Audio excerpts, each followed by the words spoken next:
Imagine you're standing in a world before time as we know it, where the air is thick with potential and the boundaries between nothingness and creation are just starting to blur. There's no earth underfoot, no stars above, just a deep, quiet void waiting for something to stir. Celtic mythology, especially the Irish branch, is full of stories about how the universe began. But here's the thing, they didn't write any of it down, not at first anyway. For the ancient Celts, these stories lived in the voices of their druids, passed down through generations via their oral traditions. It wasn't until much later, when Christian monks started recording these tales, that they became words on a page. But with that shift came changes, reinterpretations, and additions that reflected the monks' own beliefs. What we have today is a mix, echoes of ancient pagan myths alongside layers of Christian influence. That's the challenge and the beauty of exploring these stories, digging through the layers to find the older voices underneath. For this story, I'm sticking as close as I can to those ancient ideas, while eliminating the early Christian influences. This version of events focuses on Irish tradition, which is often considered the most intact piece of Celtic mythology. It's where we find stories of gods like Danu and Betrayal, the forces that brought the world to life, and the Tuatha De Danann, a godlike race of brilliant creators and warriors. It's a story about beginnings, the forming of the land, the rise of divine beings, and their journey to a place that would become both their home and their legacy. Even within this branch of Celtic myths, there are still many different creation stories, so if this differs from the story that you know, just sit back and enjoy it. If you're ready, let's step into that ancient void together, where the waters start to ripple and the light begins to shine. It's a story of creation, one that echoes the voices of the ancient Celtic people. In the beginning, there was nothing. No land, no sky, not even a whisper of life. Just a void so vast and empty that even time itself didn't yet exist. But from this stillness, two forces emerged, drawn to each other as if they'd always been meant to meet. These were Danu, the flowing mother, and Betrayal, the fiery father. Danu was the first to stir, her presence soft but immense. She wasn't a force of chaos, but one of gentle persistence, like the way rivers carve canyons over millennia. She was the essence of life itself, carrying within her the promise of growth and fertility. Her form reflected this, radiant and serene, with hair that rippled like streams under sunlight and skin that seemed to glow with the vitality of the earth. Her voice wasn't loud, but it lingered, resonating with the same quiet power as waves lapping against the shore. Danu didn't create through force, but through nourishment, shaping what was needed to bring balance and life into the void. Opposite her was Betrayal, who entered the silence with an energy that filled the empty space. He wasn't wild or destructive. He was steady, purposeful, like the controlled burn of a fire that clears the way for new growth. His presence was tall and commanding. His hair and beard glowed like embers, his eyes flicked with the intensity of a star. Betrayal was the spark, the energy needed to set things into motion. While Danu nurtured, he transformed, ensuring that the cycles of life and death would turn as they should. Together, they weren't rulers of the void. They were partners in creation. Where Danu softened and shaped, Betrayal sparked and ignited. Their union wasn't loud or violent. It was harmonious, a perfect meeting of forces that brought the first stirrings of the world into existence. From their connection came light to fill the darkness, motion to shatter the stillness, and energy to give life a place to grow. The balance they created laid the foundation for everything that would follow. But even as their work began to take shape, they knew that what they had started would need more than their touch alone. It would need beings who could take the raw potential of what they'd made and shape it into something greater. For now, though, their focus was on laying that foundation, turning the empty expanse into a place of balance and beauty. With Danu and Betrayal's energies working in harmony, the void began to shift. From Danu's waters came flow and fertility, and from Betrayal's light came form and energy. Together, They sculpted the raw essence of existence into something tangible. It was from this act of creation that the land began to take shape. Amidst the rising mountains and flowing rivers, a presence emerged, as though the land itself had come alive. This was Eriu, the spirit of Ireland. She wasn't created in the same way as the rocks and the trees. She was the land, the breath of the hills and the pulse of the rivers. Her form was striking, not because of perfection, but because of vitality. Her hair was dark and wild, like the thick forest she embodied, and her eyes gleamed with the emerald light of Ireland's rolling hills. When she moved, it was as though the wind followed her, and when she spoke, her voice was the hum of the land itself, sometimes soft and nurturing, other times sharp like a storm. Eriu's connection to the land was absolute. She wasn't merely its caretaker, she was its heart. The rivers that carved their way through the valleys carried her essence, and the mountains that rose like sentinels were her strength. Beneath her touch, the barren ground became fertile, capable of supporting life. Forests grew thick and vibrant, their roots delving deep into the soil, drinking in the nourishment of Danu's waters. The skies stretched open and clear, warmed by Baile's persistent light. But Eriu was more than just the land's spirit, she was its guardian. She didn't demand obedience, but inspired respect. Those who honored the cycles of the earth, who took only what they needed and gave back in kind, thrived under her watchful gaze. But those who sought to harm the balance, whether by greed or by recklessness, found themselves at odds with her, for she was not only kind, but also unyielding in her duty to protect. As the land flourished, it became clear that this was no ordinary place. Ireland wasn't just a part of the world. It was sacred, a place where the divine and mortal could coexist. Eriu stood at the center of it all, a constant presence in a land that was still finding its place in the larger story. For now, Ireland stood empty, its beauty unmarred and its balance intact. But it wouldn't remain that way forever. With Ireland formed and Eriu standing as its guardian, the land waited. It was fertile and alive, but it lacked caretakers, beings who could guide its growth and protect its balance. Recognizing this, Danu and Baile turned their energies toward creating a race unlike any before, the Tuatha De Danann. The Tuatha De Danann roughly translated to the folk of the goddess Danu. They weren't ordinary beings. They were essentially gods. Many of them were born from the divine essence of Danu and Baile, each one carrying a spark of their creator's power. They weren't simply made to live in the world. They were meant to shape it. They would become masters of magic, wisdom, and craft, beings of such brilliance that they would forever leave their mark on Ireland's history. The Tuatha De Danann were a diverse and powerful group, but among them, a few stood out for their exceptional qualities and roles. The Dagda, the great god. The Dagda was the chief deity of the Tuatha De Danann, embodying strength, wisdom, and abundance. His very presence radiated vitality and power, and his appearance mirrored his immense stature within their ranks. A towering figure, he was broad-shouldered and massive, with wild, untamed hair and a thick beard that seemed to catch the light of the hearth. His laughter was as hearty as his form, a sound that could fill a room and lift spirits, yet his gaze held a wisdom that few could match. The Dagda was never without his three great treasures, each of which symbolized a vital aspect of his nature. The Great Club. This weapon was both a tool of destruction and creation. One end could crush armies, while the other restored life to the fallen. It represented his dual role as a protector and a force of balance between life and death. The Cauldron of Plenty. This magical cauldron, a gift from Murias, never ran dry. It provided endless sustenance, ensuring that no one in his care ever went hungry. The cauldron symbolized his role as a provider and nurturer. The Harp of Seasons. This harp wasn't merely an instrument, it was a tool of power that controlled the cycles of life.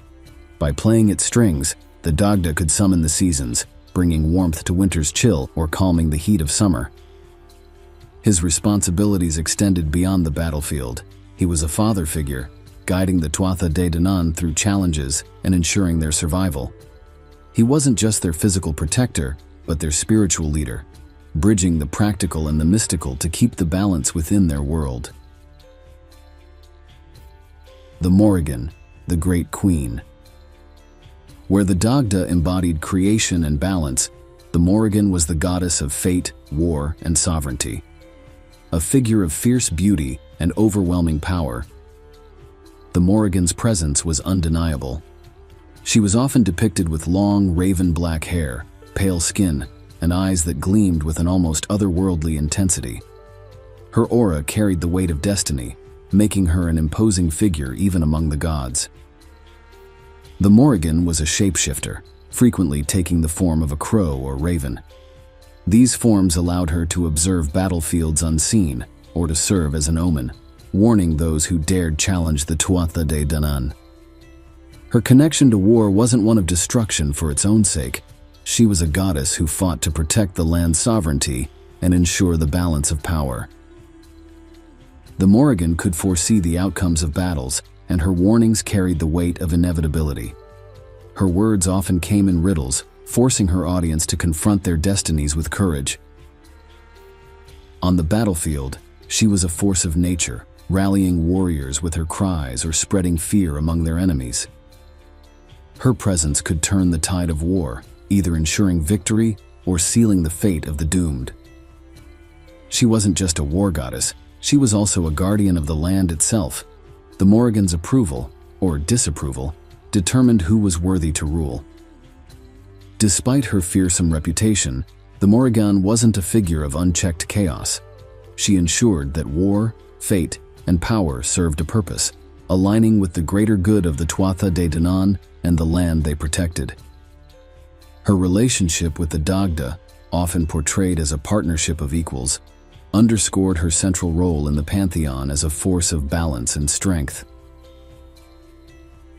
Lugh, the Longarm.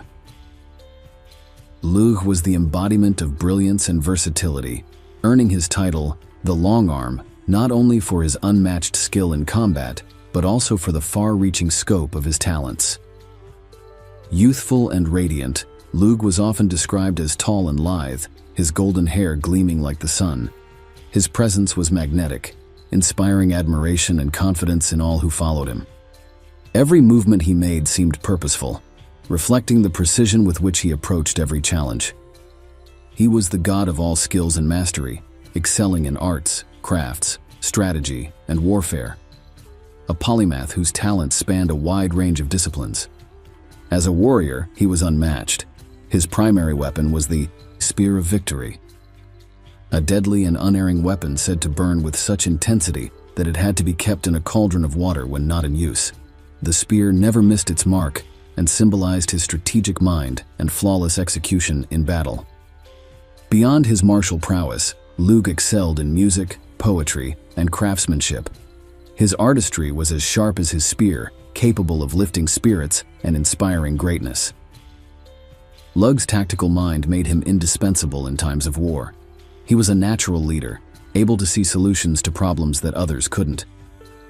His versatility made Lugh a cornerstone of the Tuatha De Danann. When they faced the Fomorians in the Second Battle of Mag Tuired, it was Lugh's cunning and skill that led to their victory. He embodied the idea that no single challenge could outmatch a sharp mind, a creative heart, and a steady hand. Nuada, the Silver Arm. Nuada, the first king of the Tuatha De Danann, was a god of justice, strength, and resilience. His rule set the standard for leadership among the gods, combining fairness with unwavering dedication to his people. Nuada was often depicted as a tall, regal figure with piercing eyes that seemed to measure the worth of everyone he encountered. His noble demeanor exuded authority, and he wielded the Sword of Light, a weapon that symbolized the clarity and sharpness of his judgment. Nuada's kingship wasn't without challenges. In the First Battle of Mag Tuired, which we'll go into detail in the next video, he lost his arm in combat, a grievous wound that disqualified him from the throne under the Tuatha De Danann's laws of sovereignty, which demanded that a king be whole. Nuada stepped down willingly, showing his deep respect for the law and his sense of fairness. However, his story didn't end there. The healer Diancecht, working with the smith Goibniu, crafted Nuada a silver arm, restoring his ability to fight and reclaim his role as a leader.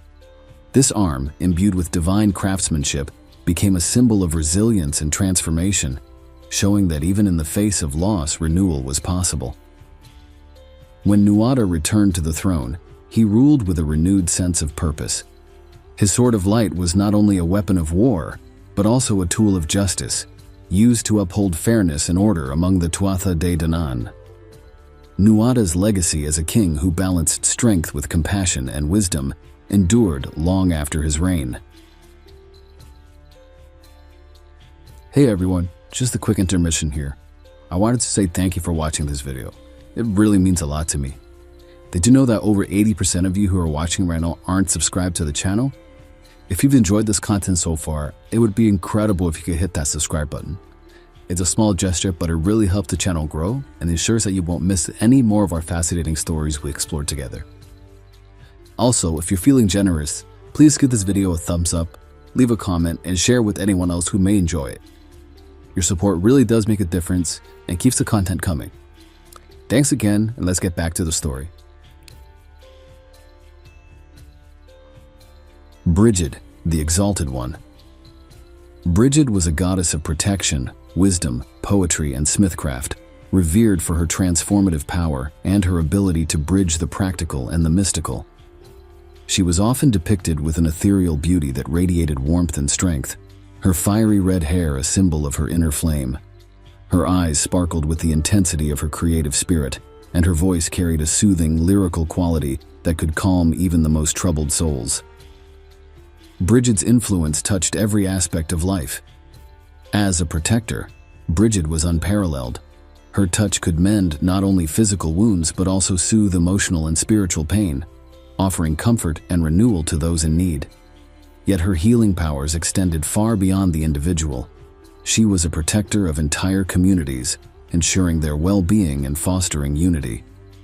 Brigid's presence symbolized the restoration and renewal of both people and the land, safeguarding their vitality and resilience in times of hardship. Brigid's poetic gifts were legendary. Her words carried the rhythm of life, inspiring creativity and evoking deep emotions. Poetry, to Brigid, wasn't just art. It was a way to connect with the divine, to understand and transform the world. In her role as a smith, Brigid wielded fire to forge tools and weapons. This wasn't merely an act of creation, it was an act of transformation, turning raw materials into objects of strength and beauty. Her flames symbolized her dual nature, both nurturing and fierce. They could warm and inspire or destroy and rebuild. Brigid's presence was a beacon of hope, a reminder that even in the darkest moments, the potential for renewal and growth was always present. Angus, the Young. Angus was the god of love, poetry, and youthful charm. He was a figure of effortless charisma, with golden hair and an infectious smile that could light up any gathering. His presence brought joy and ease, a stark contrast to the intensity of some of his fellow gods. Angus wasn't just beautiful. He was clever, using his wit to outsmart those who underestimated him. Angus's gifts lay in his ability to connect with others. He was a god of love, capable of softening even the hardest hearts. Angus was known for weaving tales of romance and rekindling lost connections. His role wasn't just about passion, but about fostering deep and meaningful bonds. As a poet and musician, Angus's words and melodies had the power to heal wounds of the heart and lift spirits. Angus was also a trickster, known for his cunning and resourcefulness. His charm often disguised his sharp mind, and he used his wit to navigate challenges and protect his loved ones. Angus's light-hearted demeanor didn't diminish his importance. Among the Tuatha De Danann, he brought balance, showing that even in times of strife, joy and love were essential forces. His presence reminded them that life wasn't just about survival, it was also about connection, laughter, and the pursuit of beauty. Manannán mac Lir, son of the sea. Manannán, the god of the sea and guardian of the otherworld, was a figure of immense power and mystery. His domain was vast and unpredictable, much like the ocean itself. He was often depicted as tall and commanding, with hair that shimmered like sea foam and a cloak that seemed to change colors with the tides. His eyes were deep and knowing, reflecting the endless horizons of the sea. Manannán's powers were as boundless as the waters he ruled. He controlled the waves, the currents, and the mists that obscured the land from sight. He could summon storms to protect his people, or calm the seas to aid travelers. Manannán served as a bridge between the mortal realm and the otherworld, ensuring that the boundary between these realms remained intact. His cloak of mists could conceal entire armies, and his silver chariot, drawn by magical horses, could traverse both land and sea. As a guide, Manannán ensured safe passage for those who sought his help. He was a figure of trust and wisdom, known for his ability to navigate even the most perilous paths. Manannán's responsibilities extended beyond the physical. He was a symbol of transformation and renewal, much like the tides that continually reshaped the shore. Among the Tuatha De Danann, he was revered as a wise and steadfast protector, his knowledge of both the mortal and mystical realms unmatched. Dian Sesh, the healer.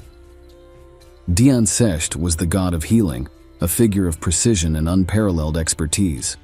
Often depicted as a stern, focused figure with sharp eyes and hands that seemed to carry both the weight of knowledge and the lightness of a healer's touch, Dian Sesh was the embodiment of care and renewal. His knowledge of herbs, magic, and medicine allowed him to mend even the most grievous wounds. His work was not just about physical healing, but restoring the spiritual and emotional balance of his patients. Dian Sesh wasn't limited to traditional healing. He could create miraculous remedies like the Well of Slain, whose waters could heal any ailment. His most famous creation was the silver arm he forged for Nuada after the king lost his arm in battle. This arm restored Nuada's ability to fight. For Dian Sesh, healing was more than a skill, it was a duty. He ensured the survival and well-being of the Tuatha De Danann, acting as their shield against the wounds of war and the ravages of time. Dian Sesh's work often went unnoticed until it was needed, but his contributions were vital to the Tuatha De Danann's survival and success. His hands not only healed, but ensured that those he mended could continue to fulfill their roles in the grand design of their people. Goibniu, the divine smith. Goibniu, the smith of the Tuatha De Danann, was the master of craftsmanship and creation, a figure whose work laid the foundation for the gods' victories and survival. Often depicted as a powerful and sturdy figure, with hands calloused from years at the forge and eyes that gleamed with the light of molten metal, Goibniu was the embodiment of skill and precision. Every creation that emerged from his forge was a testament to his unparalleled expertise. He was the creator of weapons that never failed. Swords forged by Goibniu were unbreakable and unfailingly sharp.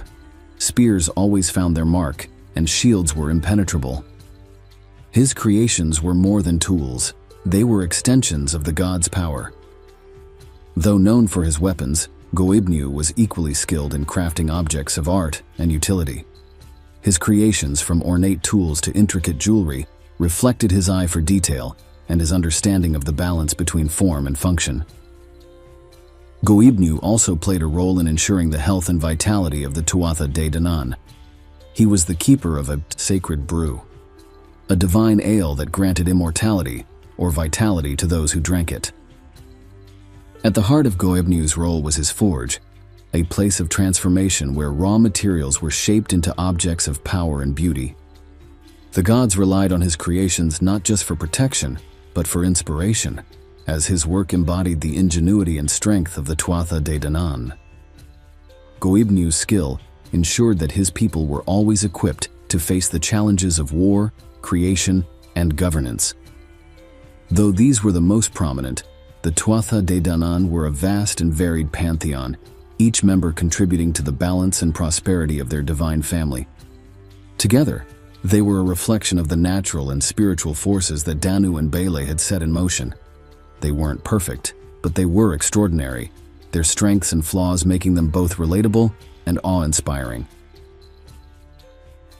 Before the Tuatha De Danann could claim their place in Ireland, they had to be prepared. Power alone wasn't enough. They needed mastery over magic, skill, and wisdom. For this, they turned to the four great cities: Phalius, Gorius, Murius, and Fundius. These were no ordinary places. They existed in the otherworld, a mystical realm where time and space operated differently, and the boundaries between the mortal and the divine blurred. The otherworld and the four great cities were not created by Danu and Bele. There actually is no definitive origin for any of these places. Rather, it is believed that the otherworld existed in parallel, but separate from the world we know. Each city was a center of learning, ruled by a wise sage who guided the Tuatha De Danann in their development. The gods spent years, perhaps centuries, studying and honing their abilities in these cities, growing into the beings who would later shape the destiny of Ireland. Each city had its unique character and purpose, reflecting the qualities the Tuatha De Danann would need to lead and protect their sacred land. Phalius was the city of wisdom and spiritual knowledge, the foundation upon which all other skills were built. Here, the druid Morfessa taught the Tuatha De Danann the importance of understanding the natural world and its cycles. Phalius was home to the Stone of Destiny, Lia File, a sacred artifact that cried out under the feet of the rightful king. It symbolized justice and the divine right to rule, ensuring that leadership would always align with the balance of the land. Gorius was the city of strength and strategy, a place where the Tuatha De Danann learned the art of war and leadership. Its sage, Ezra's, guided them in the principles of discipline and foresight. From Gorius came the sword of Nuada, a blade of unparalleled sharpness and power. This weapon wasn't just a tool for battle, it was a symbol of justice, a reminder that strength must always serve fairness. Murias was the city of abundance and nourishment, where the Tuatha De Danann studied the arts of healing, creation, and sustenance. Its ruler, Semias, taught them how to harness the power of renewal and ensure the prosperity of their people. From Murias came the Cauldron of Dagda, a vessel that never ran dry and could feed all who approached it. It represented generosity and the ability to provide for others, a cornerstone of the Tuatha De Danann's leadership. Fundius was the city of skill and precision, where the Tuatha De Danann learned the finer points of craftsmanship, artistry, and mastery over tools. Its sage, Witius, instilled in them the importance of focus and excellence in all endeavors. From Fundius came the Spear of Lu, a weapon so precise it never missed its target. The spear was a symbol of victory and determination, embodying the perseverance needed to overcome any challenge. Once their training was complete, the Tuatha De Danann were no longer students. They had become masters of their craft, ready to step into their destiny. Leaving the four great cities was no small act. It marked a transition from preparation to action, from potential to purpose. They didn't leave lightly, nor did they forget the lessons and treasures they had gained. The Tuatha De Danann left the otherworld and the four great cities behind, carrying with them the wisdom, power, and treasures they had acquired. Their journey wasn't just a physical crossing, it was an act of transformation, a step into a world where their presence would change everything. When they arrived in Ireland, it wasn't in the way one might expect. They didn't come on ordinary ships or through mortal paths. They arrived shrouded in mist and mystery, a radiant and otherworldly force stepping into the land that had been waiting for them. It is said that the Tuatha De Danann descended upon Ireland in a great cloud, their arrival marked by a strange and magical mist that spread across the land. This wasn't a natural weather event. It was a symbol of their power and their connection to the otherworld. Their entry was not quiet. The very land seemed to stir at their presence. Rivers flowed more swiftly, the forests whispered with an almost sentient awareness, and the hills themselves seemed to swell with life. The Tuatha De Danann didn't merely arrive in Ireland, They awakened it. Ireland, though beautiful and fertile, was not an empty paradise. It turns out that this land had many inhabitants before them. The Firbolg, the current inhabitants, had claimed the land long before the Tuatha De Danaan's arrival. The Firbolg were no ordinary mortals. They were strong and proud, a people who had cultivated the land and established their own kingdoms. To them, the arrival of the Tuatha De Danann was not a blessing, but a threat. The Tuatha De Danann, however, saw themselves as destined for Ireland. This was not arrogance, but a deep sense of purpose. They believed that their mastery of magic and their connection to the divine made them the rightful rulers of the land. Still, they knew that claiming it wouldn't be simple. The Tuatha De Danann didn't come to Ireland as conquerors in the traditional sense. They didn't march in with armies or lay waste to the land. Instead, their power radiated from their very presence. Their arrival was transformative. It brought light to the shadowed corners and vitality to places long untouched. But this power wasn't welcomed by all. To the Firbolg, the Tuatha De Danann were invaders, beings who threatened to disrupt the life they had worked so hard to maintain. The Tuatha De Danann, too, recognized the tension. They knew that their claim to Ireland would have to be proven, not through mere words but through action. A confrontation with the Firbolg was inevitable, and it would test everything they had learned in the 4 great cities. The arrival of the Tuatha De Danann was only the beginning of their story. Their presence would set into motion a series of events that would reshape Ireland's history. In the next video, we'll explore the 4 groups of inhabitants who came before the Tuatha De Danann, which was described in the Leber Gabála Érenn, or Book of Invasions. Then we'll delve into the first battle of Mag Tuired, where the Tuatha De Danann faced the Firbolg in a decisive conflict. But their challenges didn't end there. The shadow of the Fomorians, beings of chaos and destruction, loomed large. In the second battle of Mag Tuired, the Tuatha De Danann would face their greatest foes yet, fighting not just for dominance, but for survival itself. Finally, we'll see how the arrival of the Milesians, the mortal ancestors of the Irish people, led to the Tuatha De Danann's retreat into the otherworld, where they became eternal guardians of the land. This is a story of creation, conflict, and evolution, where gods walked among mortals, and the land itself seemed to be shining with purpose. Stay tuned for the next part of the journey, where the trials and triumphs of the Tuatha De Danann truly begin.